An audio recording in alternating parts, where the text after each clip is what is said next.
নমস্কার বন্ধুরা, চলে এসেছি আরও একটা নতুন ভিডিও নিয়ে তোমাদের সামনে। তো এটা ছিল অন্নপ্রাশন বাড়ি, তোমরা দেখে বুঝতেই পারছো।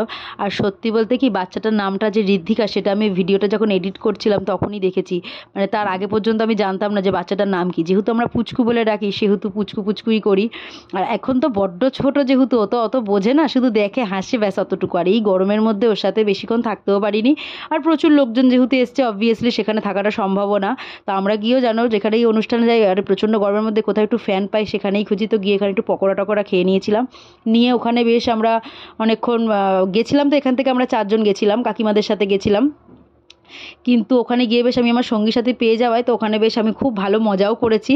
আর একটা কথা, সেটা হচ্ছে ফার্স্ট টাইম আমি নিজে নিজে শাড়ি পরেছি, জানো তো। কারণ মানে যে কাকিমা শাড়ি পরিয়ে দেয়, সেই কাকিমার ভাইয়েরই মেয়ের আর কি অন্নপ্রাশন, সেহেতু কাকিমা ছিল না।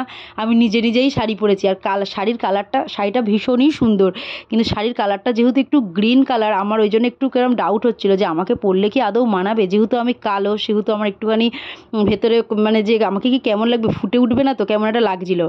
আর শাড়িটা কিন্তু খুবই সুন্দর, শাড়িটা টেম্পোর শাড়ি, ভীষণ পছন্দ হয়েছে শাড়িটা। পরার পরে তো আমার ভালো লেগেছে, আমার তো নিজেকে ভালো লেগেছে, মনে হয়েছে যে কালো তো কী হয়েছে, তো ঠিকঠাকই লাগছে।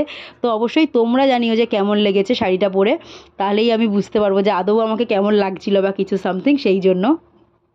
তো খাওয়া দাওয়ার রিভিউ, এখানে খাওয়া দাওয়াগুলো প্রত্যেকটাই ভালো হয়েছে। আর যদি তোমরা দেখতে চাও যে কী কী খাইয়েছে প্রপারভাবে, তাহলে অবশ্যই সেটা তোমরা আমার ছোট্ট একটা ব্লগে পেয়ে যাবে, মিনি ব্লগে।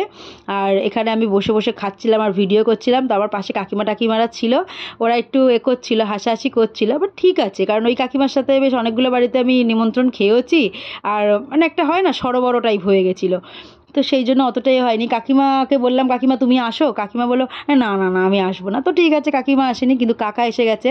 কেননা কাকা বলছিল এই আমার ভিডিওটা ভালো করে করবি, কিন্তু কাকা দেখো অত বড় হাই করছে না। মানে যেটা দরকার, আমরা এত বড় ঠ্যাং নিয়ে হা না করলে হয় বলো তো। কাকা হা করেনি, তো আর কী করা যাবে। আর আমার না যে কটা খাবার দিয়েছে, একটা খাবারের সাথে একটা মানে কন্ট্রাস্ট হয়ে গেছে, মানে কীরকম স্যালাডের সাথে চাটনি মিশে গেছে। ওদিকে আমার ভাতের সাথে সস মিশে গিয়ে একটা অন্যরকম ফ্লেভারের মানে ক্রিয়েট করেছে। আবার ওখানে ডিজেও করেছিল, কিন্তু কেউ তেমন নাচেনি, সেই জন্য ওখানে নাচানাচি তো হয়নি। গিয়ে আমি একটু ছোটো করে ভিডিওই করে নিয়েছিলাম। তো ব্যাস এই ছিল ভিডিও। কেমন লাগলো জানিও, যদি ভালো লাগে একটু অবশ্যই লাইক আর সাবস্ক্রাইব করে দিও। টাটা, দেখা হবে পরের ভিডিওতে।